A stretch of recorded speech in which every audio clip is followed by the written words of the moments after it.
Mama's in Control, episode 304. So before we jump into today's episode, I want to paint the picture for you of what I literally look like right now. I am hiding in my children's closet in my mother's house because that's where we're currently living while we're getting renovations done in our house. And I have a blanket over my head, over the microphone, and my computer to make it as soundproof as possible. I'm pretty sure someone peed on this blanket last night because I'm getting a little waft of urine. And my microphone is on a bucket. I have 8% left on my computer. Oh, now 7%. And yeah, we'll just see how this goes. This is life, guys. I wanted to say pulling back the curtain, but you're getting deep in my closet today. So let's dive in. Okay. So the last episode I did was on creating momentum, the life that you want. Help you create the relationships that you want in parenting to truly understand your children, their behavior, what's going on, but more importantly, feel in control from the inside out. So my editor asked me to give her a chronological of my business, and I thought, sure, why not?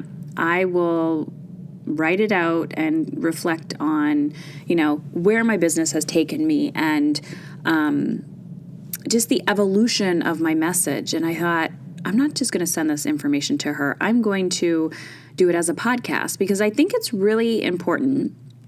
I know, some people, you listen to a podcast and you're like, oh my gosh, this person has truly changed my life. But I just want you to understand that I'm a normal person and all I'm doing is speaking a message. And I get that takes courage and bravery. And this whole process started simply because I was struggling and I was deeply challenged in parenting, deeply challenged internally, mentally, physically, emotionally, spiritually. And, speaking your truth, telling your story is so therapeutic and so magical. So I wrote it out. Let me see. I even have this on my phone. Let's go. Let's see what's happening. Okay. So my intention is, yes, to tell you where I shifted, what happened, and give you an example and a template of how my business has grown. But I also want you to reflect on your dreams, your desires, what you want, right? I talk about the soul aches and how that shifts and makes a difference in your life when you act on it, meaning when you give yourself permission to move forward with what you do want and the life that you do want to be living and not staying stuck where you are.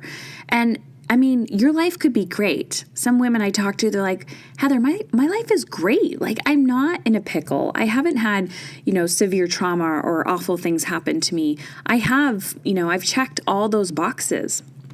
But yet sometimes I'm thinking, not this, or I want more, or I just want to improve the way that I'm treating my children, or I just want to improve some aspect of my life. And I say, go for it.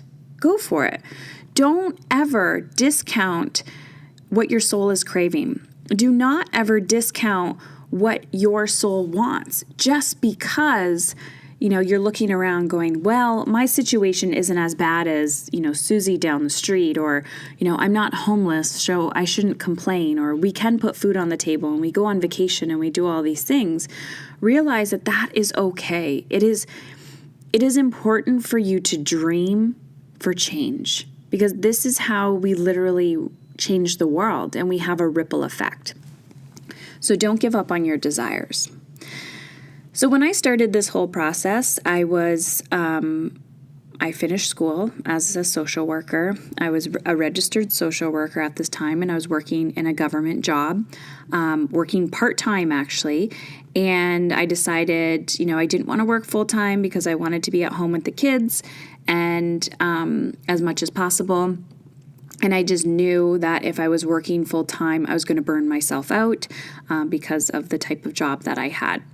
So I decided to I was really interested in healing modalities. And this was kind of when I started dabbling into meditation and mindfulness and first starting to realize like, oh, my son needs this, right?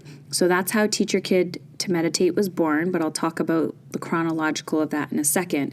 So when my son, was presenting these problems, I really just started finding a passion for I guess, holistic, alternative, whatever you want to call it, integrative. But whatever I was trying to doing definitely wasn't mainstream, and I was thinking outside of the box. And because I was thinking outside of the box, I literally had to look outside of the box. So I did a weekend learning about children's meditation. I started investing in myself. I started investing in coaches, personal development.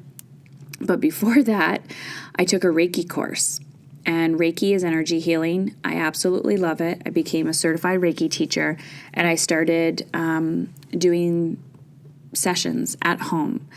We dedicated one of the bedrooms in our old house to Reiki. I painted it. I made a holistic space.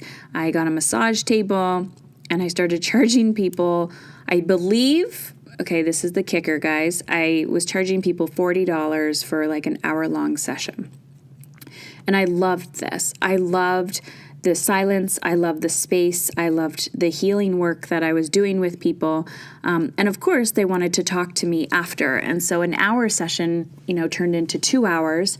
And I'm like, dang, I need to charge more for this, right? I can't charge $40 for 2 hours. I'm going to be broke and I'm going to be here all the time. And I'm not going to have enough space. So quickly I learned there's more here. It's not just about the Reiki session. There is more here. And, coming from a therapy background, I liked talking to people. I wanted to really know what was going on deep, in their soul. But I didn't know how to scale that. And I remember, so here's mistake number one. I wanted a website because, you're not a legit business until you have a website. And that's a total myth. I'm saying that with sarcasm. You can definitely have a website, or you can have a business without having a website, especially when you're getting started and you're trying to bootstrap something. Now I use Squarespace, and it literally costs me $20 a month.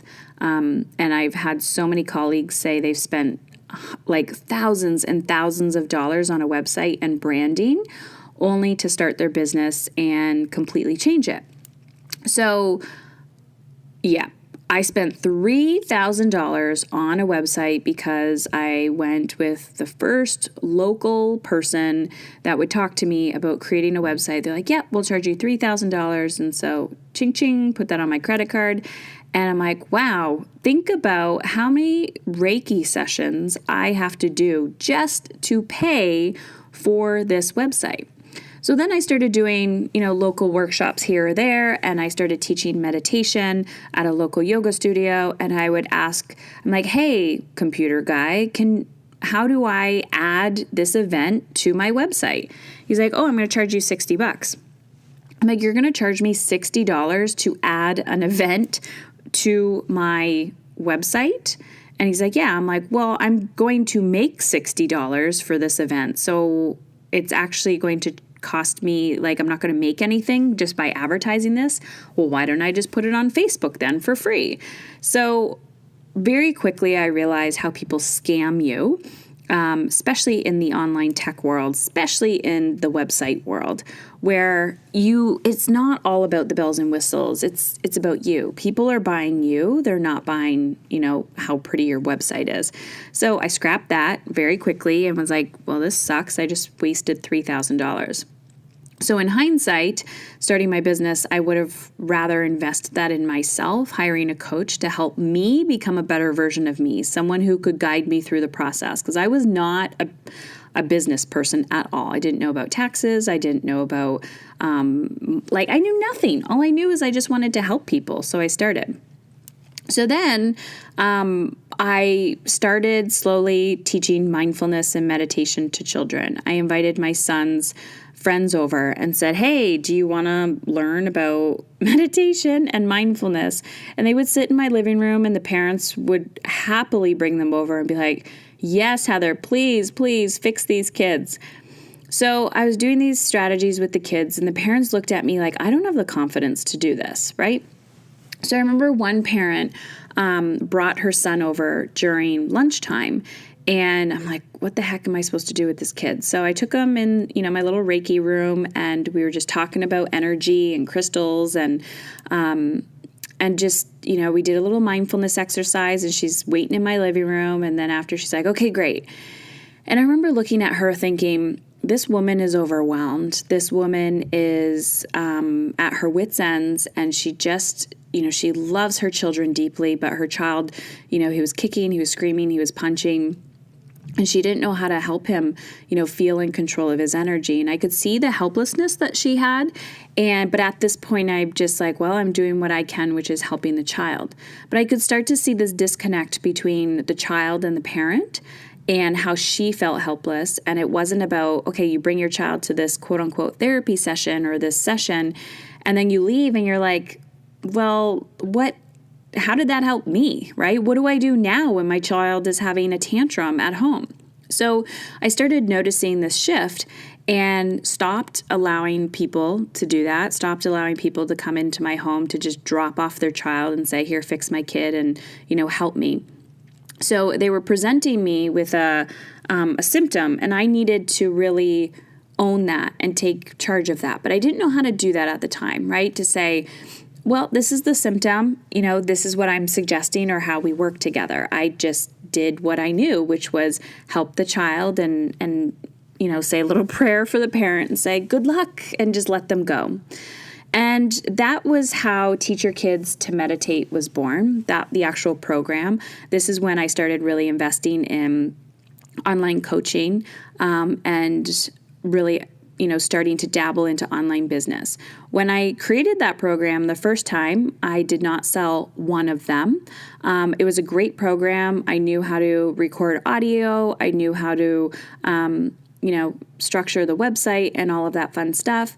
But I didn't have a community. So I put it out into the world and bought into the online marketing scheme that you have a program and people are going to come. But you actually have to have a community that knows about you, that has bought into your message, and is, they have a problem that you want to solve. So this is, I guess, mistake number 2 that I see a lot of people make is they believe that if they just create the program first, then the people will come. And the truth is, you have to do it the other way around. You first have to create a sense of community. And you can do this in any way. So if you're like, hey, I'm a yoga teacher, then you create your sense of yoga that way. Sense of community, not sense of yoga. If you are a podcaster like me, you just get your message out there and people start coming, right? You start creating that sense of community. If you are just doing online Facebook videos, but this is the stage of the game where I was not taught that you really, Seth Godin talks a lot about this, but you really need to understand that we need community. We need to have a mission. It's just like if you're watching rallies or, people who organically grow community grassroots. It's because they're a leader and they want to create change and cultivate change. What I see a lot of people doing is they're like, I want to make $1 million. I'm like, if you're in it for the money, you're not going to make a dime. Because I truly was not in it for the money. Money is a natural side effect. It's an energy exchange, and you have to charge people or they're not going to value and respect your service. And yes, it's nice to give things away for free because we believe that if we give things away for free, people are, everyone needs the service. But the truth is we have access to the World Wide Web. And if people follow through with what they're with all the materials that they have, they will see change, right? We know you can go on Pinterest and get a meal plan for a week, or go on YouTube and have endless amounts of workouts. But the truth is, it's in the action. People need to take the action. So for me, it was about focusing on the message, focusing on the mission. What change am I trying to make in the world? And at that point in my business, the early stages in my business, it was helping children feel amazing in their own body and mind. And so I started doing Dove self-esteem camps with a colleague, and just spreading the message and working with the kids. I was working one-on-one with children all over the place via Skype at that time. We were doing these camps, and yeah, it was just really, really cool. So I created the Teach Your Kids to Meditate program. And that was a big eye-opener too, because at that time, what I noticed was, like I said, I didn't sell a lot of them because I didn't have that sense of community. It's like, put it out there in the world and it will come, but people didn't know about it. And slowly as I was getting out more and more, it was more local, where I was doing like lots of in-person events, talking to people. And like I said, I was doing a meditation course. I was starting to talk about it, but people didn't understand the online world when I was in person. They didn't get it, like, oh, what is this program? What do I need to do? And so I started teaching it in person as well. I did a Teach Your Kids to Meditate teacher training type, where it was like a weekend. I wouldn't call it a certification program. I didn't certify it, but it was just helping parents learn this skill, learn these tools and strategies to help their children. And I just kept throwing noodles at the wall. I kept asking myself, okay, what do they need? How can I help people? And getting, small groups of people together and teaching them what I knew, whether it was the mindfulness and just helping them organize their time and their energy and things like that. And slowly, I just, one program after another, one little pocket of people after another, just kept gradually asking myself, what's next? What do I feel called to teach? What do I feel called to talk about? What do I feel called to do? And that's the evolution of human beings. And that's the evolution of a message. And when you're really giving yourself permission to go for it. So then in 2012, at this time, I'm still working in my government job part-time. And that is what you call a bridge job, where I knew my long-term game was to fully work for myself, but I didn't have the confidence to do that, and I wouldn't let go of my part-time gig, even though I wasn't making that much money there. I was hanging on it. I was hanging on to it for dear life, because I wanted to, that was something I had control over, right? That was the safety net. And everything that you hear of like, oh, I can't let go of this job because benefits and, the pay, it's consistent, it's reliable. And then all the crap your parents tell you and what society tells you. But internally, I was just screaming. Like my what do you call it? My intuition was like, Heather, you cannot stay here for 30 years. You will die. That's what my body was telling me. I hated going to work. I absolutely hated it. Everyone knew it. They even knew it when I was there, that I hated my job. I loved the people, but I hated the bureaucracy. I hated that I didn't have control over my schedule. I disliked how I wasn't home for dinner a lot of times. And it was just, it was soul sucking. And then I was judging myself, because I'm like, how come I hate this job so much, but other people have been here for decades and they seem to be okay with it? And I just couldn't come to terms with the fact that I was different at this point, and that I had a different purpose and a different mission. So in 2012, I started partnering with local healers and like-minded individuals. So a lot of, like my Reiki teacher, like mentors that I had, and most of them were older than me. And we did this local event. It was a one-day event. And this is where I really kind of came out of the closet, pun intended, because I'm literally in a closet right now. about what I was doing and really allowing myself to be seen as this person who had a voice and had a mission and a message. And we called it the Unleash Your Awesomeness Summit. And it was this event. There was 4 of us, and we each spoke for about 30 minutes. And on our modality, and we ate at this event, and it was just this whole day personal development experience for, I think there was men and women there for, there was like 75 people. And looking back and thinking about that, I'm like, that was pretty fucking awesome. I think we charged maybe $80 for the day. Food was included, and we live in a really, really small town. So it was very niched, but the people were very receptive to what we were doing. And we didn't do it again, but we did that, and it was a success. And we made a profit off of it, and we were all happy. And that was when I also realized that I was a leader, and I was the one that would always get shit done. I was the ambitious doer.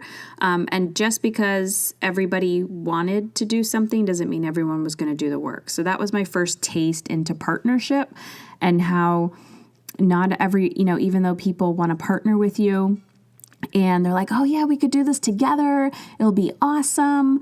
I always found myself doing 90% of the work when not everybody was kind of willing to show up 50-50. So that was where I was like, let's, I can see that I'm a doer and I'll get shit done, and that everyone else is not necessarily willing to show up the same. So that was a huge learning curve as well in business.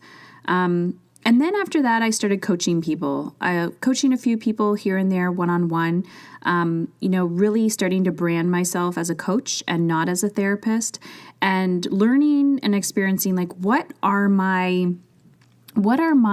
style? What makes me unique? Why do I not want to identify as a therapist anymore? And, as a side note, I always tell you guys, like, I'm a huge fan of therapy, and there are probably, what are they? Is there like 6 billion people in the world? So please understand, just because there's a group of people that have a certification in something, it does not mean they are all the same.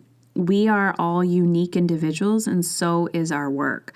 When people work with me now, I'm very clear on what makes me different than everyone else, and I'm still learning and growing about myself. But at this point in the game, I was really starting to understand that I wanted to work with people. I do energy. I don't really do as much energy work now physically, but I kind of do it mentally and emotionally with people.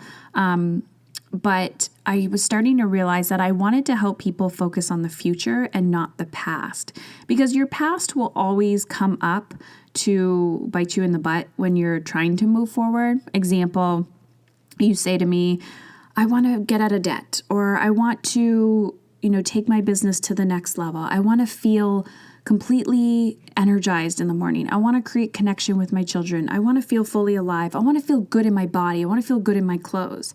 Great. You know what you want, right?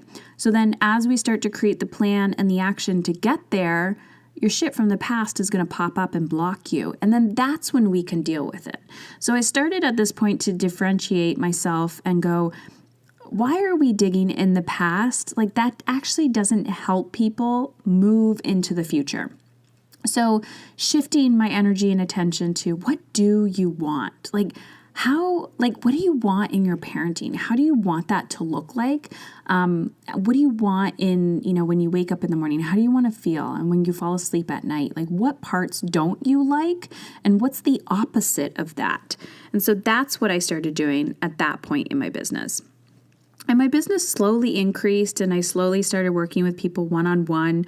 So this is where my money story really started. So the money was coming in a little bit. I was making, a few $1,000s here and there. And as soon as it would come in, it would go out. because I was in this reinvesting phase in my business, right? At one point in my business, and this would have been probably post-cancer, my business credit card was at $20,000 and it was maxed out. And I was just chronically reinvesting in my business, and I didn't know how to create profit. I didn't know how to get out of debt. I was just like, okay, rinse and repeat, like, oh, yep, got more money, got $500. Needless to say, I wasn't putting any money away for taxes, and that's a whole nother story. So as it was coming in, I was reinvesting, it was going out. I didn't know how to keep the money. I didn't know how to budget.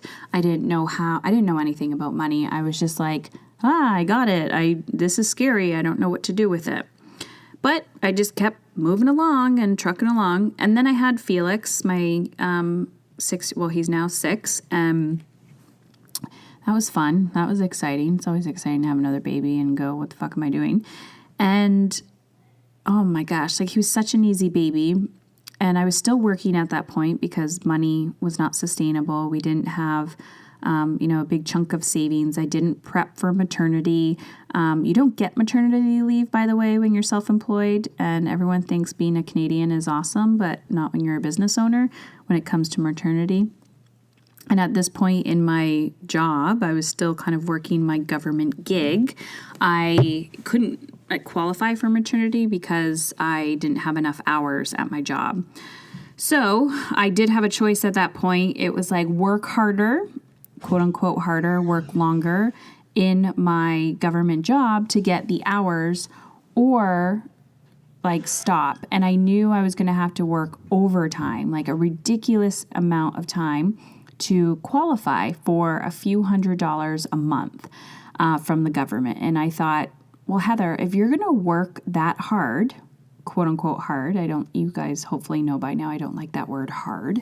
Why would I do that? Why would I work hard at a job that I didn't like if I could just put that time and energy towards my business? So I opted to not do that. I actually went on maternity leave early, and I qualified for them to hold my position for a year. So that was my safety net. So as I had Felix and I wasn't making any money in my job, but the thing that I was still holding on to was the safety net.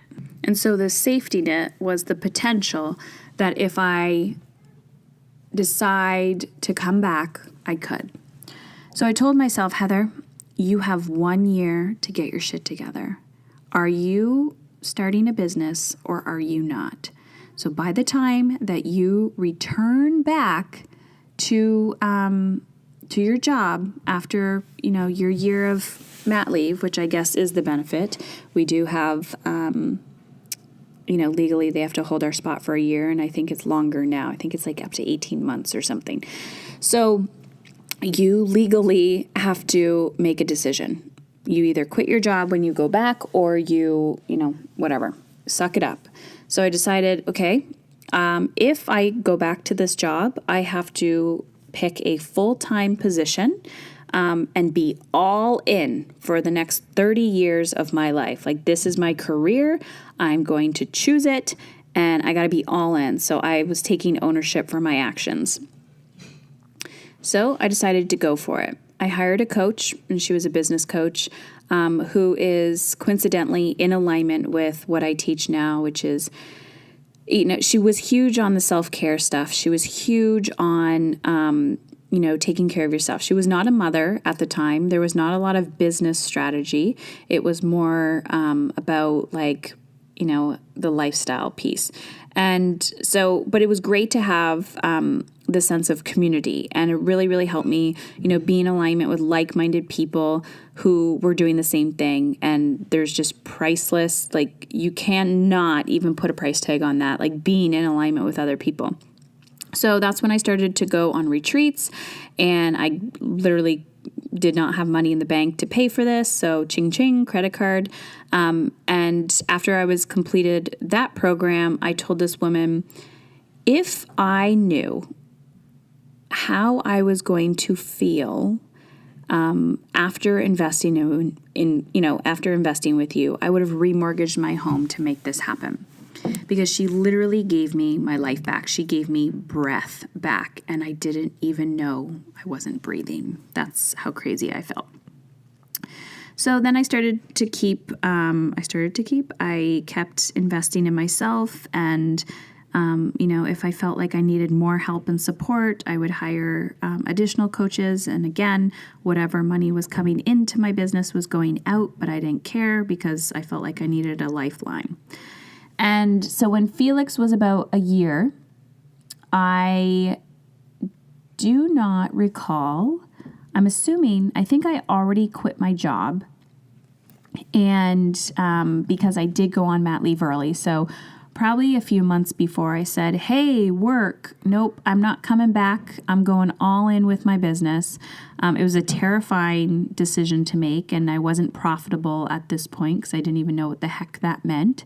So I already decided to leave my job, and then I got sick. And to be honest, I didn't realize that until this moment, that I quit my job and then found out I had cancer, which is really fucking awesome when you're self-employed and not prepared for life. So I got sick. I still needed to make money. So I remember coaching people while I was, doing chemo and in my hospital bed, and yeah, that was fun. So it was, I was frantic at this point. After I decided to quit my job and go all into my business, I became the #hustle, burn yourself out, drill yourself into the ground type person. Because I was acting out of fear. I was running my whole life out of fear at this point. And it was go, go, go, do, like, don't eat. Eating is for babies. Working out wasn't even on my mind. Social life, heck no. Date nights, who needs that? Who has time for that crap? It was literally like, feed the kids, put them to bed, make sure you give them a bath so they don't stink, and work in between, and breastfeed, and, use your one leg to, rock the baby to make sure that the baby stops crying. And it was just ridiculous. It was exhausting. I was chronically fatigued. I was beyond terrified, and at the same time, I don't even remember it. It was so weird. I do remember we had a treadmill in our basement, and sometimes my anxiety was so bad, like my fear, oh my gosh, I can't even think back and go, what the fuck were you doing, Heather? But I would get up at like 3 o'clock in the morning because my anxiety was terrible. I would run on the treadmill just to like relieve some of the energy. But the way that my brain was functioning was not, it was in survival mode. And I had a coach and she was helping me. But I wasn't open and honest and truthful about what was going on because I could fix myself, right? I could do it all. I didn't need help. I didn't need to ask for help. So I didn't know how to ask for help. And so we would just focus on the business stuff. I would just take action from that place, but I wasn't taking care of myself.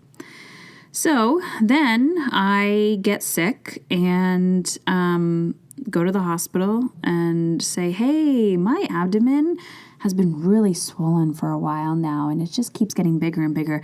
And now I'm having these crazy night sweats and back pain.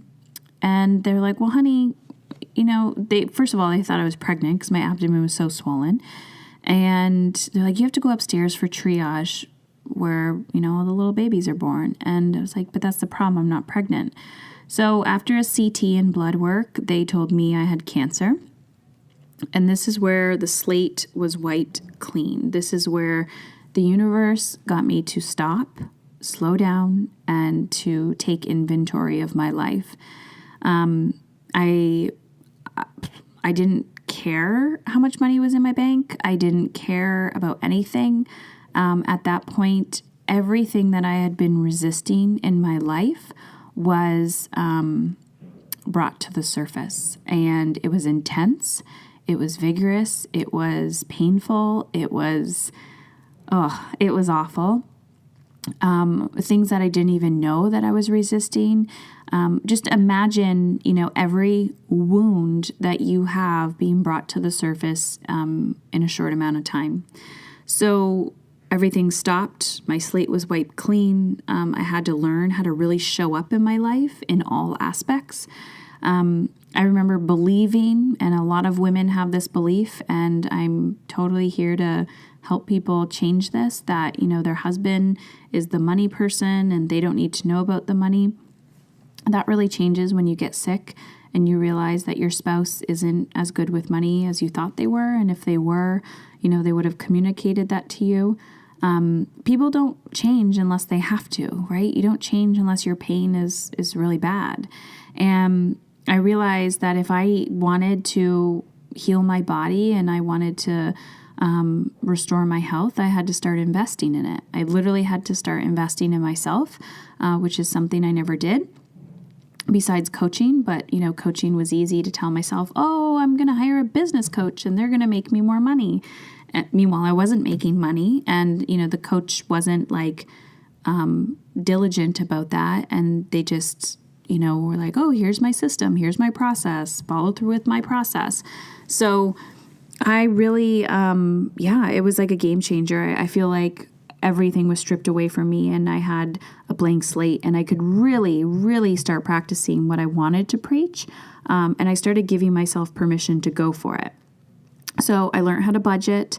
I learned how to create profit in my business. I learned how to charge more for my services, because even though people say they can't afford your services or they don't have time, the truth is sometimes, people are like, it's just not a right fit. Like, I'm not ready to invest. I'm not ready to solve this problem in my life. So I started charging, just shifting my services in alignment with how I could be a best service. Because if you've ever ran a business and you're finding that you're becoming burnt out around the services that you're providing, you're not being of service to your clients. So I never, ever, ever want to work with my clients and then say, oh, I'm sorry, I just don't have time for you, because that's not a business. Like, that's awful, right? That's not good customer service.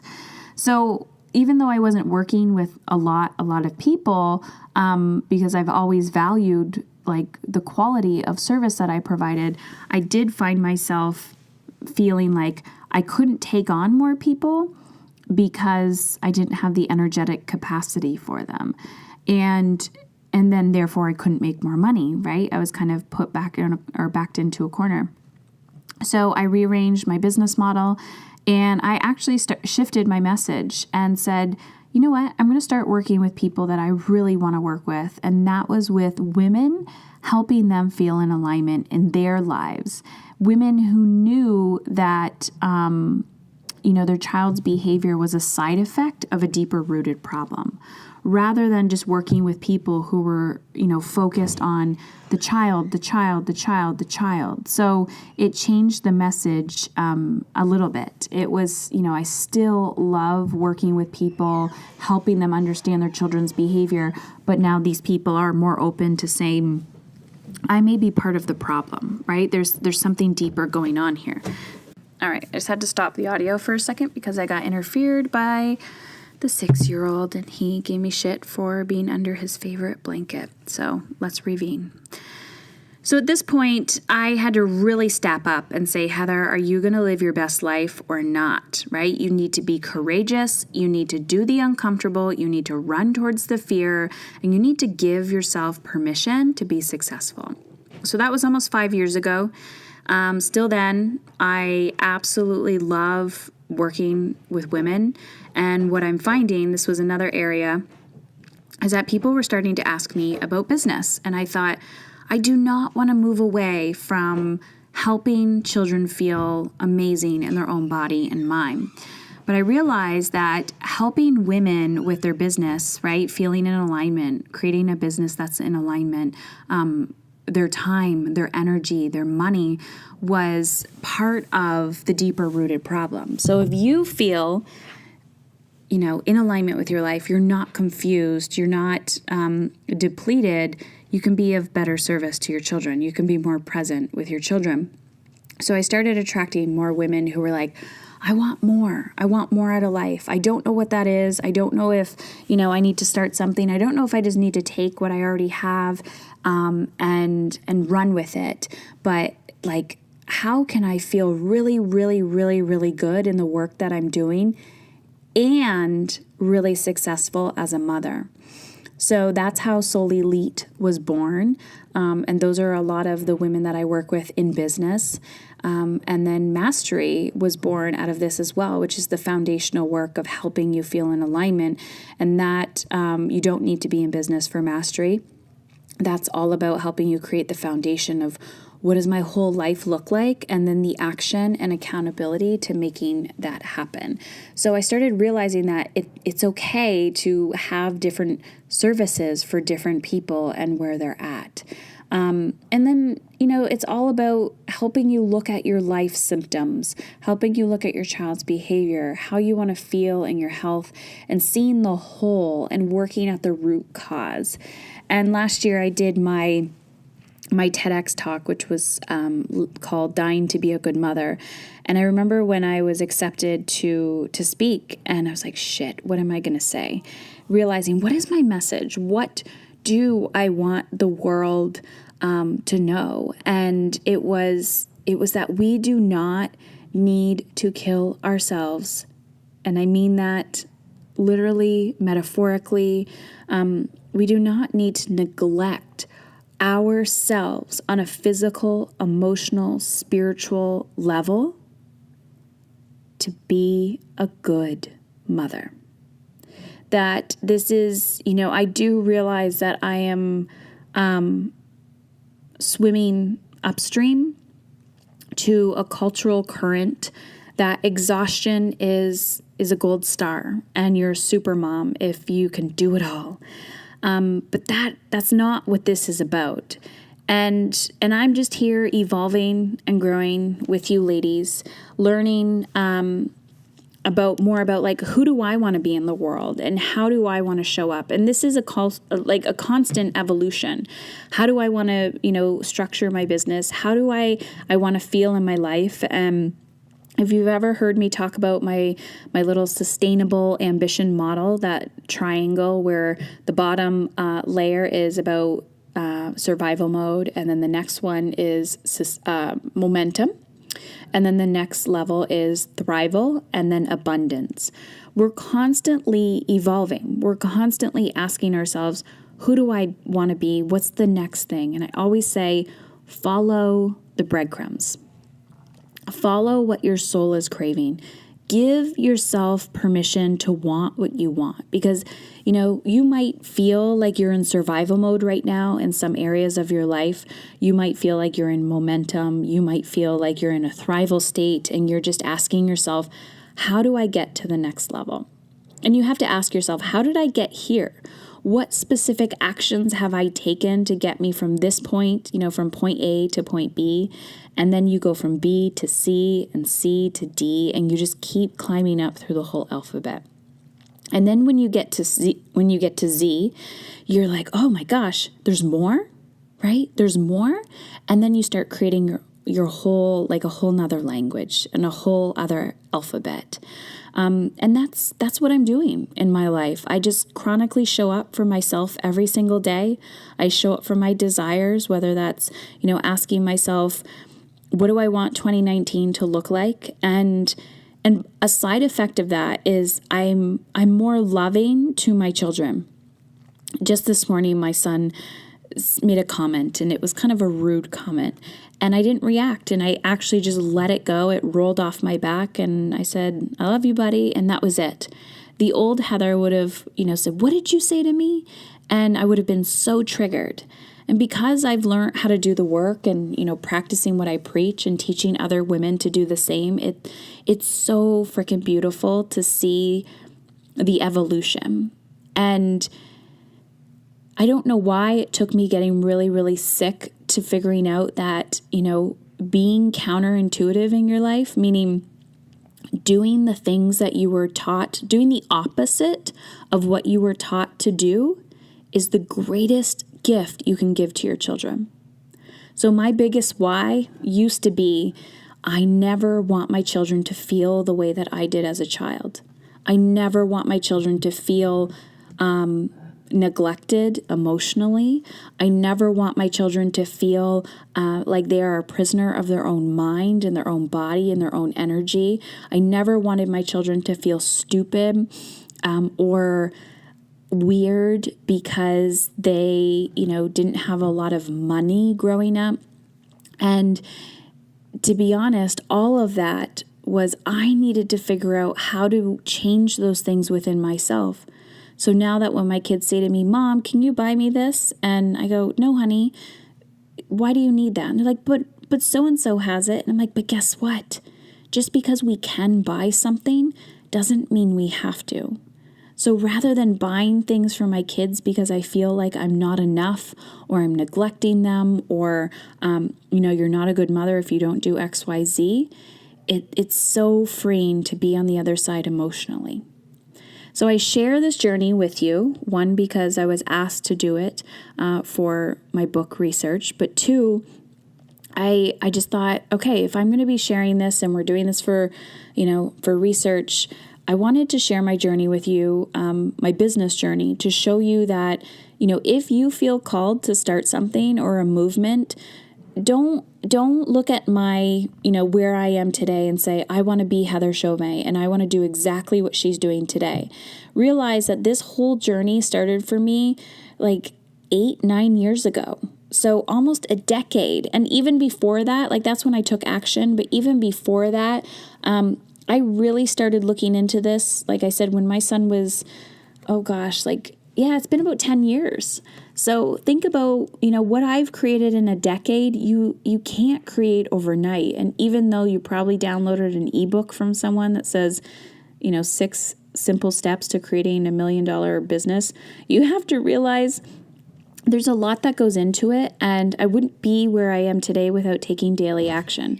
So it's those simple strategies that will get you to where you want to be. So I just want to thank you again so much for listening. This is probably an extra long podcast today. And in 2019, what we're doing is I'm not changing things up, but I'm changing how I'm doing things. So if you have been called to work with me, and you're not really sure which program you want to work with, it could be Mastery, it could be Soul Elite, it could be a daily intensive, head on over to heatherchauvin.com/take back control and fill out the application. I will personally read and respond, and you and I will get on the phone, or someone on my team will jump on the phone with you for an intro session. So just know you're not alone, and it's all about action. Talk soon.